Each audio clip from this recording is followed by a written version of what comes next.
नमस्कार मंडळी. आता आपण एक वाटी शेंगदाणे घेतले, ते चांगलं खरपूस भाजून घ्यायचं.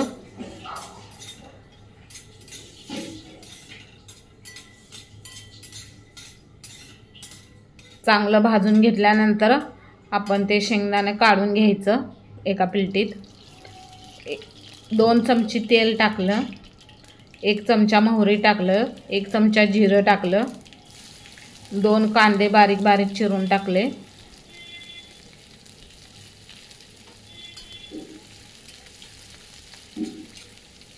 चांगलं भाजून घ्यायचा कांदा आणि लसूण चांगला भाजून घ्यायचा.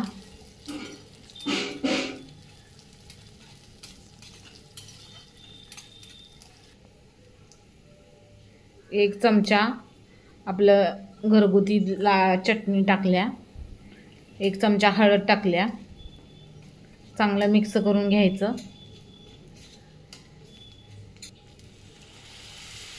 आता 1 पेला गरम पाणी आपण ओतले. चांगलं मिक्स करून घ्यायचं. चवीनुसार मीठ टाकले. तुरीची डाळ 1 चमचा टाकले. थोडं बेसन पीठ घेतले 1 चमचा.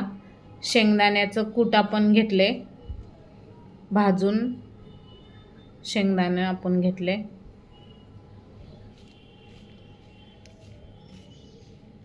आपण हरभऱ्याची भाजी घेतल्या. आता ती चांगलं मिक्स करून घ्यायचं.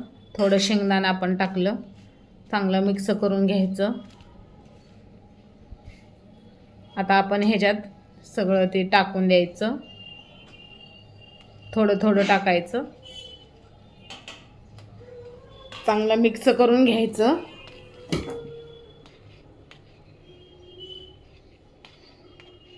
चांगलं मिक्स करून घ्यायचं म्हणजे गाठी होत नाही त्यात. असं चांगलं मिक्स करून घ्यायचं. ही आपली तयार झाली हरभऱ्याची भाजी. वाळलेल्या हरभऱ्याची भाजी आपण चपातीसोबत खाऊ शकतोय, भातासोबत खाऊ शकतोय. बघा कशी झाल्या.